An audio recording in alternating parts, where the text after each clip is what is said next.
Cover करते जाएंगे साथ साथ चीजें, ठीक है। एक काम करते हैं हम ना, ऐसा स्केड्यूल बना लेते हैं कि फ्राइडे वाले दिन ना जो हमने पूरा वीक पढ़ा है ना उसका ओवरव्यू ले लिया जाए। ठीक है ना, ये ठीक रहेगा, ताकि अगर किसी बच्चे से क्लास मिस हो गई है, लेट आया है या जल्दी चला गया है, तो वो उससे कवर हो जाए। ठीक है, हम ऐसा स्केड्यूल बना लेते हैं। तो हमने इंस्टॉलेशन भी की, ये देख लो भाई। अब प्रॉप्स भी पढ़े, ऑब्जेक्ट्स भी, राउट्स भी, इंपोर्ट्स भी।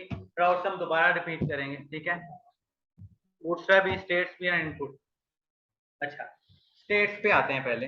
आप लोगों ने स्टेट्स में क्या क्या पढ़ा है, ठीक है ना, मैं ग्रुप में भेज दूंगा। अच्छा, अगर आप गूगल पे लिखो states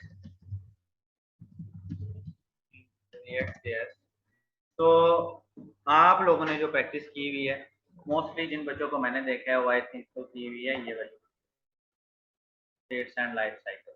states and life cycle, बाद इसको लाइफ साइकिल भी कहा जाता है, क्यों? क्योंकि ये बार बार रिपीट हो रहा होता है, इस वजह से इसको लाइफ साइकिल कहा जाता है। ठीक है, ओके। तो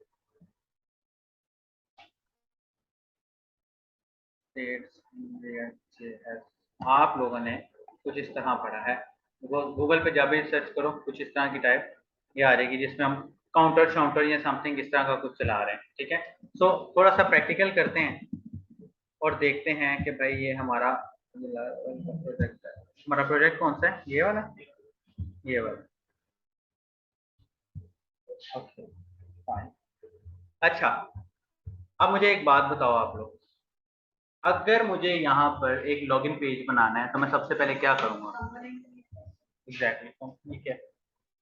इतना सारा मैंने जिंदगी में नहीं खाया कभी। इधर रखो, पानी उला दे। अच्छा, तो जवाब चाहिए मुझे। अगर मुझे यहाँ लॉगिन पेज बनाना पड़े तो सबसे पहले मुझे क्या बनाना पड़ेगा? Component. Okay, I am going to use component here, और मैं उस कंपोनेंट का नाम रखने लगा जी लॉगिन डॉट जेएस। अगर जेएस एक्स रख दूं तो not a problem. Okay, okay the function, मुझे इसका ये कैपिटल रखना है। हाँ, मैं जूम कर देता हूँ। जिसका ये कैपिटल रखना है, स्मॉल भी रखेंगे तो ये चलेगा, लेकिन कैपिटल रखे तो ये ज्यादा अच्छी बात है।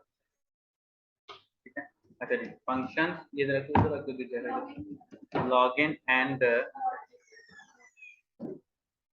Small bracket and this one, and उसके बाद export default log in. Okay, इसका भी सबको पता है, ये रिटर्न का भी सबको पता है। इससे रन के अंदर अगर मैं यहाँ पर एक div लगा दूं और div के अंदर h2 लगा दूं और लॉग इन हेयर कर दूं, सो इसको मुझे अब कॉल करना है। तो मैं कॉल कैसे करूंगा?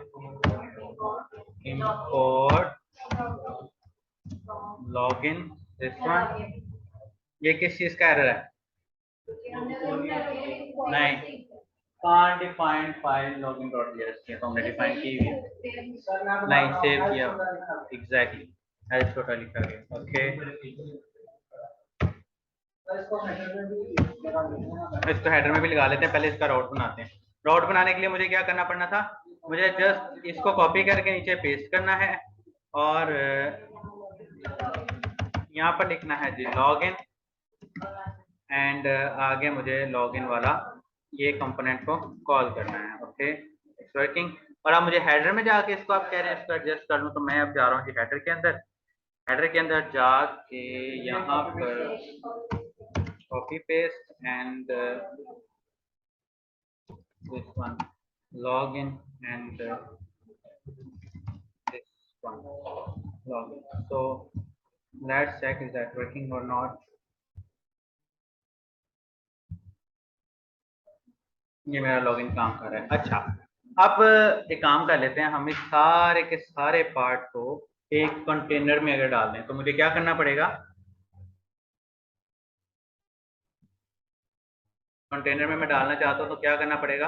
अगर मैं इस div के अंदर यहाँ पर कंटेनर लगा दूँ तो वो क्या होगा? तो मेरा ये वाला पार्ट कंटेनर के अंदर आ जाएगा। अब हमारी चीजें जरा वाज़िया हो गई हैं। अच्छा, अब हम एक काम करते हैं, हम फॉर्म हैंडलिंग सीखते हैं बाय यूजिंग स्टेट्स। ठीक है, जिनका स्टेट्स क्लियर नहीं हुआ या जिनका ब्रीफली क्लियर नहीं हुआ उनको समझ आ जाए, ठीक है। पर हम बाय यूजिंग स्टेट्स करेंगे फॉर्म हैंडलिंग को। अच्छा, अब अगर मुझे एक बात बताओ यहाँ से, ये भी ठीक है, ये भी ठीक है, बस ठीक है यहाँ से। अच्छा, अब मैं यहाँ बनाता हूँ एक इनपुट,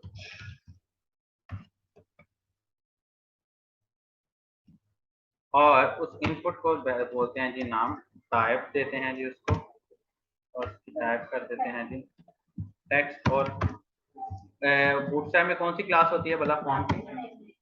नहीं नहीं, क्लास कौन सी होती है फॉर्म के लिए? फॉर्म कंट्रोल, जिससे हमारा फॉर्म जरा ठीक हो जाता है।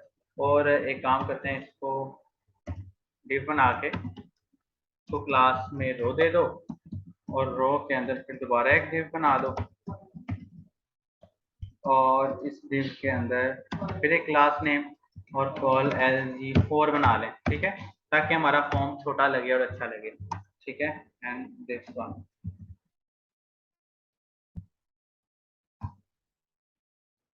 अच्छा, ये हमारा फॉर्म चल रहा है और मैं इसके अंदर लिख भी पा रहा हूँ।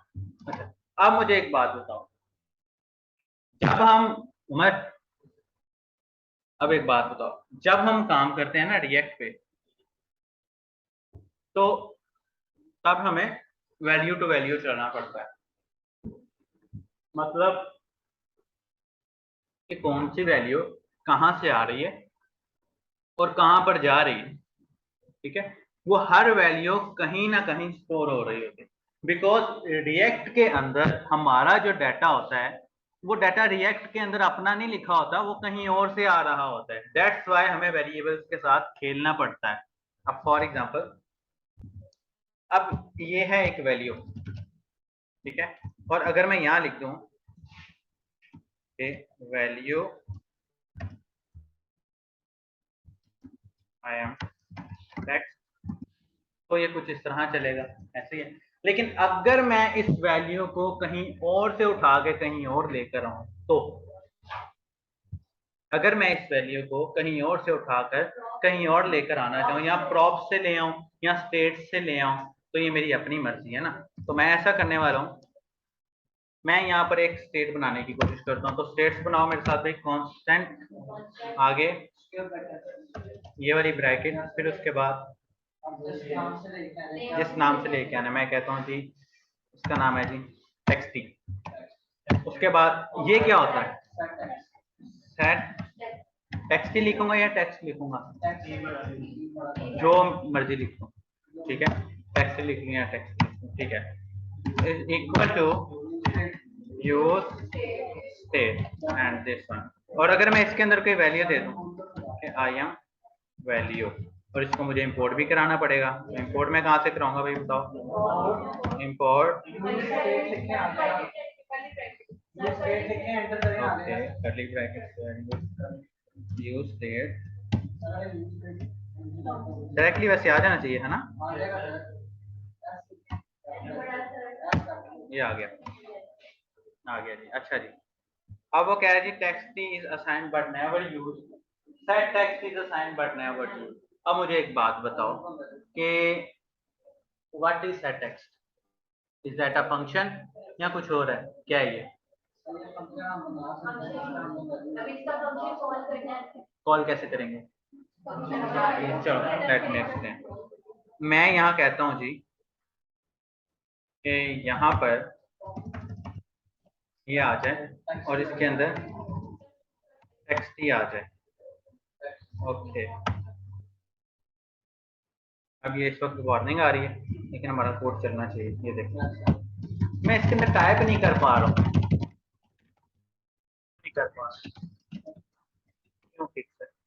टाइप तो होना चाहिए ना इनपुट के अंदर, मैं इसके अंदर टाइप नहीं कर पा रहा हूँ।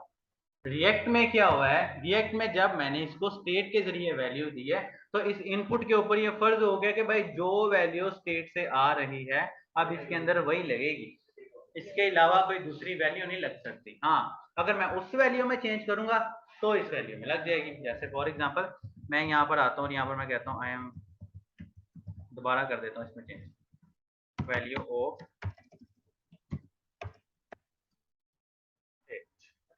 वार्निंग मुझे आ रही है कि सेट टेक्स्ट को कहीं यूज भी कर लो, हम इसको यूज बाद में करते हैं। अब देखो कि मेरे पास ये आ गया, यानी कि अगर मैं इसमें चेंज करने की कोशिश कर रहा हूँ तो नहीं चल रहा, लेकिन अगर मैं इसमें चेंज करता हूँ तो मेरी वैल्यू चेंज हो जाती है। अब मैं ये चाहता हूँ कि मेरी वैल्यू चेंज हो, सेट टेक्स्ट को कॉल करते हैं। अच्छा चलो हम कॉल कर लेते हैं, लेकिन मुझे ये सोल्यूशन भी निकालना है। इसको मैं कुछ टाइप करो, खाली ऐसे तो नहीं ना लग रहा ना, क्या जो आपका क्लाइंट होगा कोड में जाके वैल्यू बदलेगा? उसको तो पता ही नहीं है रिएक्ट क्या होती है, उसको तो काम चाहिए। तो अच्छा पहले हम इस वैल्यू को देख लेते हैं। अच्छा जी, मैं नीचे एक बटन बना लेता हूँ और उस बटन को मैं कह देता हूँ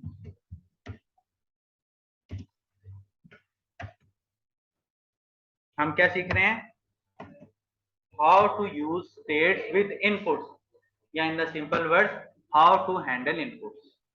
अब इनपुट्स को हमेशा जब भी आप हैंडल करोगे तो स्टेट्स ही होंगी, ठीक है।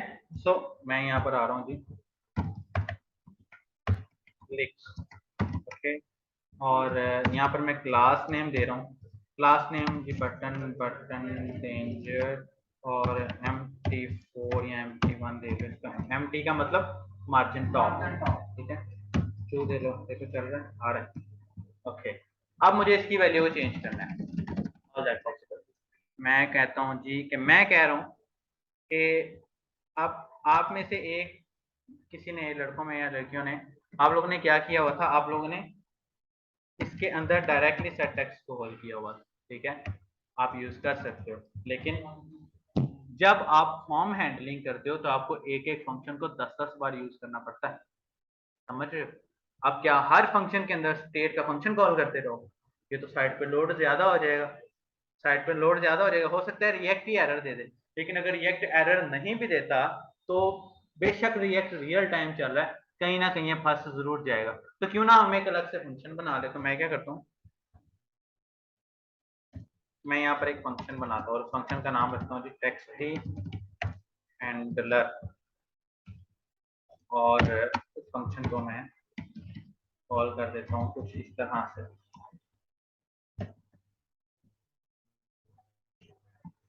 I am texting handler, and इस फंक्शन को मैं कहता हूँ कि जब ऑन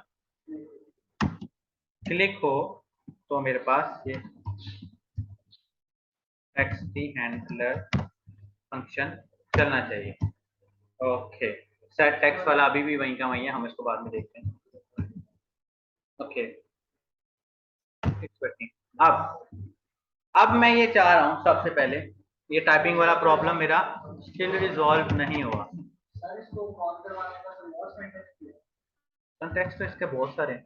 मैं वैसे रिएक्ट में सादी जावास्क्रिप्ट को यूज करना ज्यादा पसंद करता हूँ। मैं आपको बताता हूँ, मैं वैसे रिएक्ट में सादी जावास्क्रिप्ट को यूज करना ज्यादा पसंद करता हूँ। और अब आपके, आप जैसे आप बेशक एरर फंक्शन यूज कर लो, बेशक जैसे मैं कर रहा हूँ, ये कोई बड़ा डिफरेंस, ये ज्यादा आसान इस वजह से क्योंकि आपने जावास्क्रिप्ट पढ़ी है। एरो फंक्शंस के साथ आपको घुलना मिलना नहीं पड़ता। अगर एक चीज रिक्वायर्ड ही नहीं है तो आप यूज करनी है करो, नहीं करनी तो ना करो। अदरवाइज हम यहाँ पर ये लगा रहे हैं या कोई एरो वाला फंक्शन लगा लें, कोई ज्यादा लंबा चौड़ा नहीं काम बन जाता। अगर मैंने सीधा सीधा इस फंक्शन को ऐसे डायरेक्टली कॉल कर लिया तो मेरे ख्याल में ये बिल्कुल ठीक है, क्योंकि ये ऑलरेडी आपने जावास्क्रिप्ट में पढ़ा हुआ है। ओके, सो अब मुझे इस फंक्शन के अंदर इसको ऐसे करके, अब मैं चाहता हूं कि भाई इसकी वैल्यू में ऑन क्लिक पर चेंज करूं, तो क्या करूंगा, दैट इज अ वेरिएबल। अच्छा, अगर इसका नाम कांस्टेंट ना रखते कुछ और रख लेते तो ये चल जाता, ट्राई करना। That is a variable, that is a function, and that is the value. अब अगर मैं इसके अंदर कुछ भी ना दूं तो मेरी इनपुट खाली होगी, एरर नहीं आएगा, ठीक है। यानी कि ये वेरिएबल कोई वैल्यू को डिक्लेयर करने के लिए भी यूज होता है। फॉर एग्जांपल एक लॉगिन पेज बना रहे हो, जिसमें एक इनपुट है और एक पासवर्ड है, डिफॉल्ट पे तो कोई यूजर नेम और पासवर्ड नहीं होगा ना, तो तब आप स्टेट की वैल्यू खाली रखोगे ना। अच्छा खैर, ये मैंने सेव कर लिया, मेरे पास एम द वैल्यू ऑफ स्टेट। अब मैं ये चाह रहा हूं कि जब मेरे इस फंक्शन के ऊपर क्लिक हो ये वाले का पर क्लिक हो तो ये वाला जब फंक्शन कॉल हो तो इस फंक्शन में मेरी इस स्टेट की ये वाली वैल्यू बदली जाए तो व्हाट आई विल डू, ये वेरिएबल है, ये उसका फंक्शन है और ये स्टेट जो इसकी वैल्यू है, मैं क्या करने वाला हूं, मैं ओनली सेट टेक्स्ट को कॉल करके इसके अंदर अपनी वैल्यू देने वाला हूं, I am second state value. Okay, working fine, error भी चला गया।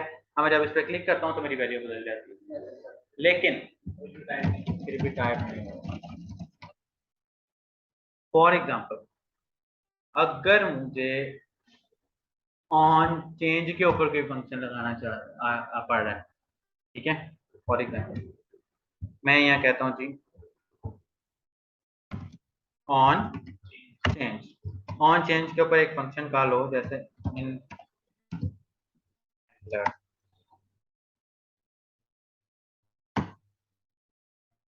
और मैं एक फंक्शन बना लेता हूँ इनपुट हैंडलर का ये वाला, और मैं इसके अंदर अलर्ट शो करा देता हूँ और इस अलर्ट में चेक करता हूँ कि I am changed in text input. अच्छा, वो चल रहा है लेकिन वैल्यू नहीं जा रही। अगर मैं इसको कॉल कर रहा हूँ तो ये वर्किंग में फाइन कर रहा है, हालांकि चेंज तो इसमें भी हो रहा है ना, उस अलर्ट को कॉल होना चाहिए। अब मुझे चाहिए इसमें टाइप करता हुआ टेक्स्ट, तो ये मैं क्या करूँगा, यानी कि इन द सिंपल वर्ड्स मैं चेंज करना चाह रहा हूं लेकिन नहीं हो रहा, फिर क्या करूंगा?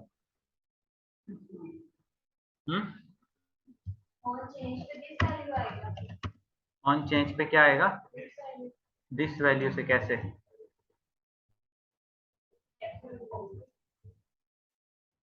मतलब कि देखो जरा डीपली गौर करो, यस बंद नहीं कर सकते हम, हाँ ये ठीक है, हाँ चलो डीपली अगर हम देखें तो हमें क्या करना है बेसिकली। अब पहले तो हम जब बूटस्ट्रैप में इनपुट यूज करते थे तो वैल्यू चेंज होती थी इनपुट्स की, तो टेक्निकली अगर हम इसमें कुछ लिखते हैं तो किसकी वैल्यू चेंज हो रही है? स्टेट की वैल्यू चेंज हो रही है। स्टेट कहाँ है? ये टेक्स्ट की वैल्यू चेंज हो रही है, मतलब कि टेक्निकली जब मैं कुछ यहाँ लिखूंगा तो वो वैल्यू जा रही है इसके अंदर, यानी कि मैं कह रहा हूं ऑन चेंज इन दिस। जब मुझे वैल्यू को चेंज करना है स्टेट की तो मैं किसको कॉल करूंगा? इनपुट को नहीं, स्टेट को कॉल करूंगा। ठीक है, यहाँ तक तो मुझे पता लग गया कि जब मुझे वैल्यू को चेंज करना है तो मैं स्टेट को कॉल करूंगा। तो यहाँ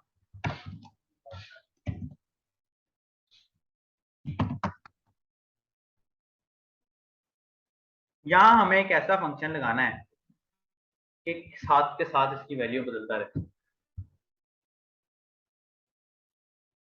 दिस वाला भी फंक्शन हम लगा सकते हैं, लेकिन दिस ही अगर यूज करना था फिर हम रिएक्ट में क्यों आए?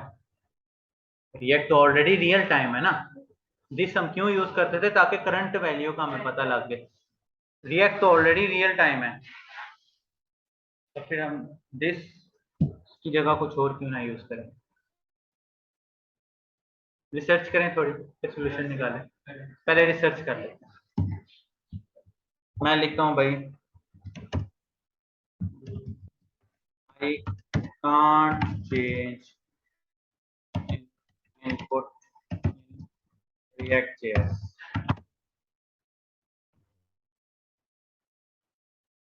Unable to input field. अच्छा जी, आप बताएं ये कौन से रिएक्ट का सोल्यूशन है? Let's find it. हम्म,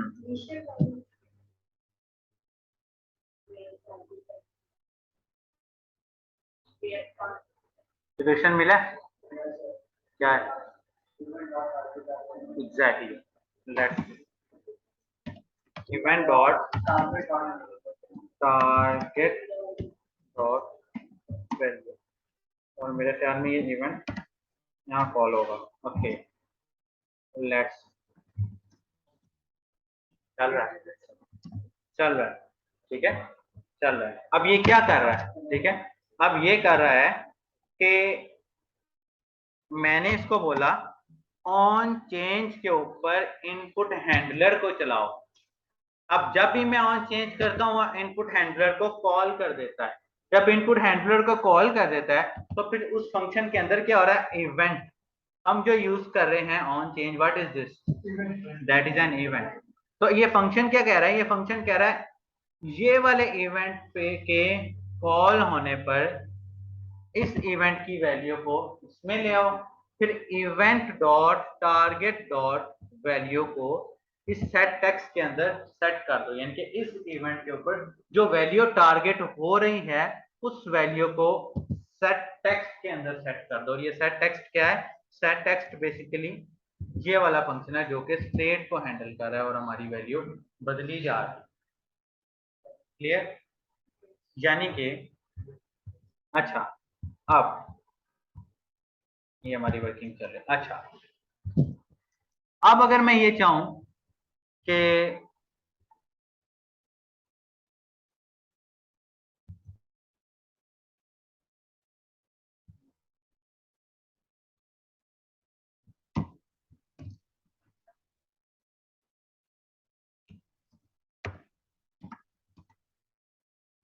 अच्छा मैं एक और फंक्शन बना देता हूँ। अब अगर मैं ये चाहता हूं कि जब ये वाले बटन पे क्लिक हो तो ये सारे के सारे जो लेटर्स हैं ये कैपिटल हो जाए, फिर क्या करूंगा? हाँ, फंक्शन तो मिल जाएगा, इसको प्रोसेस कैसे लेके आऊँ? अच्छा जी, मैं एक फंक्शन यहाँ बना देता हूँ, फंक्शन इनपुट अपर, अपर केस के नाम से तो फंक्शन है, ऑन क्लिक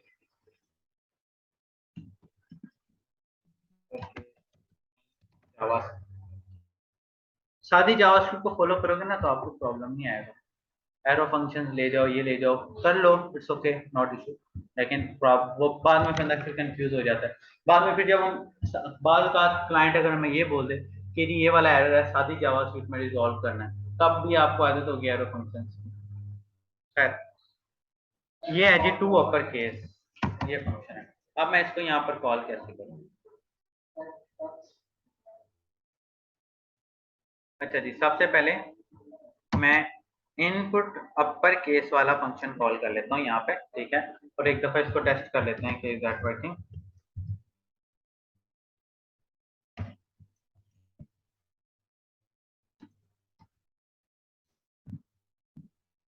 ओके, चल रहा है जी अपर केस। अच्छा जी, अब मुझे बताओ कि मैं ऐसा क्या करूंगा कि ये मेरे ये वाले जितना भी अंदर वैल्यू है वो अपर केस में हो जाए। अच्छा, कैसे पकड़ेगा, कैसे? ये काम करते हैं, मैं यहाँ पर टेक्स्ट टी को कॉल करके देखता हूँ,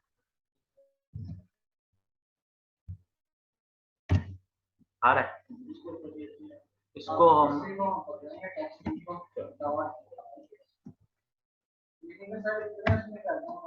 मैं कहता हूँ अलर्ट में भी चल सकता है। मैं एक वेरिएबल बनाता हूँ लेट टी एक्स का, और उसको मैं कहता हूँ जी टेक्स्ट टी को डॉट, क्या फंक्शन था,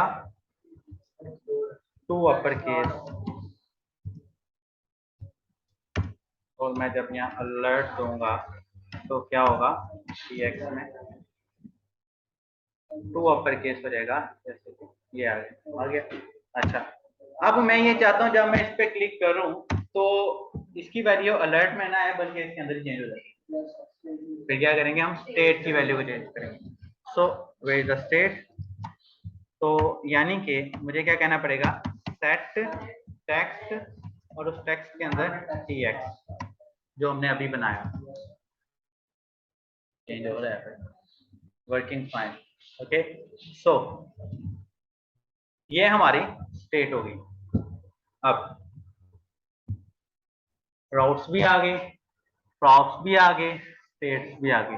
अब हम नेक्स्ट क्या करेंगे, नेक्स्ट हम यूज करेंगे एपीआई।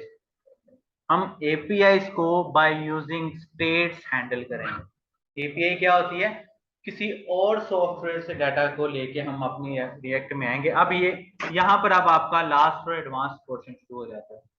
किसी और डेटाबेस से डाटा, किसी और लैंग्वेज से, कोई भी लैंग्वेज हो सकती है, ठीक है, कोई भी लैंग्वेज हो सकती है, किसी और लैंग्वेज से डाटा को लेकर आएंगे और उस डाटा को लेकर आके हम रिएक्ट के अंदर पहले कॉल करेंगे, फिर हम अपनी मर्जी से उस लैंग्वेज में से डाटा को डिलीट भी करवाएंगे, एडिट भी करवाएंगे बाय यूजिंग स्टेट्स। स्टेट्स को यूज, लेकिन तब तक आपको ये चीजें आनी चाहिए, और ये चीजें नहीं आएगी तो आपसे वो नहीं होगा। रिकॉर्ड मैं सेंड कर दूंगा, ये चीजें नहीं आएंगी तब फिर आपसे वो नहीं होगा। क्लियर? यहां तक एनी क्वेश्चन? फिर हम रोड्स को कर लें, ओवरव्यू ले रहे हैं, ठीक है।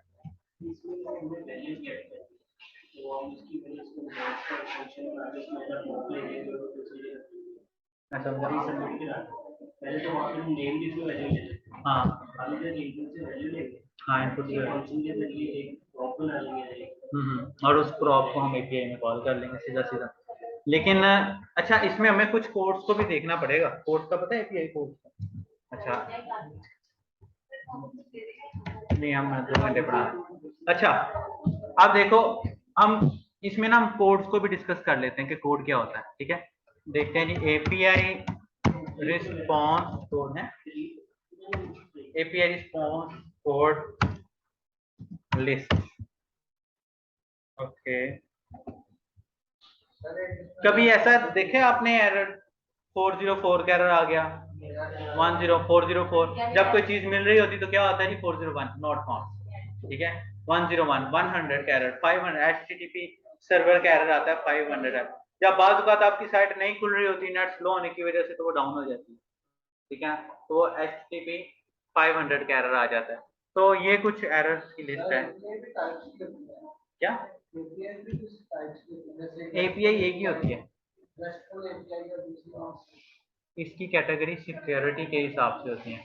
कुछ एपीआई होती है जो पब्लिक लेवल पर होती है हमारे पास, हम जब मर्जी जहाँ मर्जी एक्सेस कर लें। जैसे कि आपको मैं बताऊं, आपने कभी लाइव स्कोरिंग देखी है मैच की?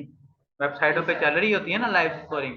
अब वो लाइव स्कोरिंग एक साइड पे चल रही है, तो किसी और साइड पे भी वही स्कोरिंग चल रही है, किसी और पे भी वही स्कोरिंग चल रही है। उन सब ने क्या किया होता है, उन सब ने आईपीएल वालों से या पाकिस्तान लीग वालों से, मुझे मैच का नहीं पता इतना, उनसे एपीआई लेके अपनी साइड पे लगाई होती हैं। दैट इज पब्लिक एपीआई, कि हर बंदा उसको एक्सेस लेके अपनी अपनी साइड बना। जैसे बिटकॉइन है, बिटकॉइन का काफी सारी साइट्स आपको ऐसी मिलेगी, जैसे बिटकॉइन का रेट चेंज होता है या डॉलर का रेट चेंज होता है, वो साइड पे भी चेंज हो जाएगा। क्यों? क्योंकि वो बैकएंड से जहां से एपीआई आ रही है वो वहां से चेंज हो रहा है, आपकी साइड पे खुद ब खुद ही चेंज होता जा रहा है। That is called restful public API. हाँ, अब बनी हुई है वर्डप्रेस वगैरह की। और राशिद आपने प्लगइन किया था ना? हाँ, बिटकॉइन वाला प्लगइन किया था जिसमें कॉइन के सारे प्राइस आ जाते, बनी होगी। अच्छा, फिर दूसरी एपीआई कौन सी होती है? आपने कभी लॉगिन विद फेसबुक किया? किसी एप्लीकेशन पे जाओ तो आ जाता जी लॉगिन विद फेसबुक, टिकटॉक पे भी आ रहा होता है अब login with Google. That is called token based API. कि फॉर एग्जांपल, आप लोग लैपटॉप लेकर आते हो ऑफिस से, तो मैडम आपका एक टोकन जनरेट कर देती है कि भाई ये राशिद ने 35 नंबर का लैपटॉप ले लिया। अब ये राशिद का टोकन है, तो उसने वहां रख दिया सिक्योरिटी के तौर पर, और लैपटॉप उठा के इधर ले आया।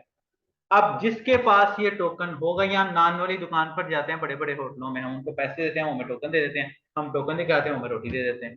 टोकन से क्या पता लगता है भाई इसने पैसे दे दिए हुए हैं, ठीक है ना।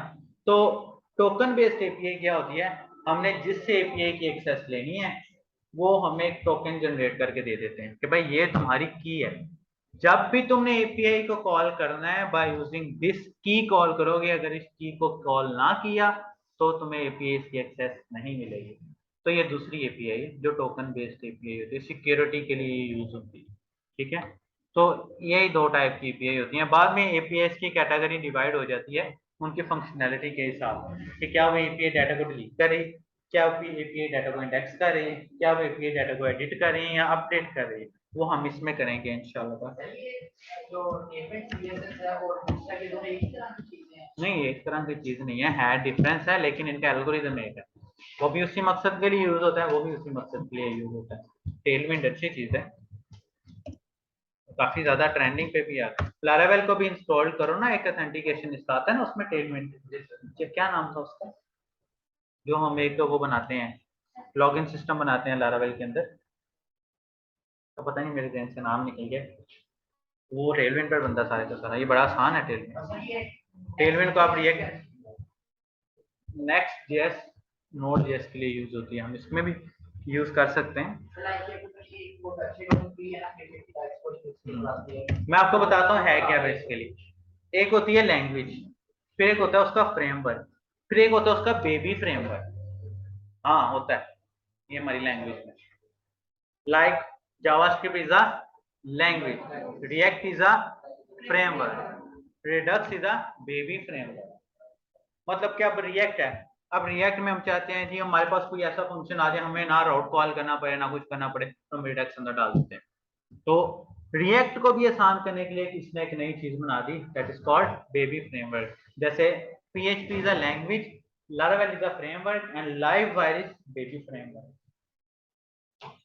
बाद बात इंटरव्यू में जब आप क्वेश्चन करते हैं ना, तो आपसे पूछते हैं आपको बेबी फ्रेमवर्क आते हैं, तो बच्चा कंफ्यूज हो जाता है यार ये बेबी फ्रेमवर्क क्या बुला रहा है। वो बाद में पता लगता है कि भाई बेबी फ्रेमवर्क तो हम यूज कर चुके हैं लेकिन हमें आइडिया ही नहीं था।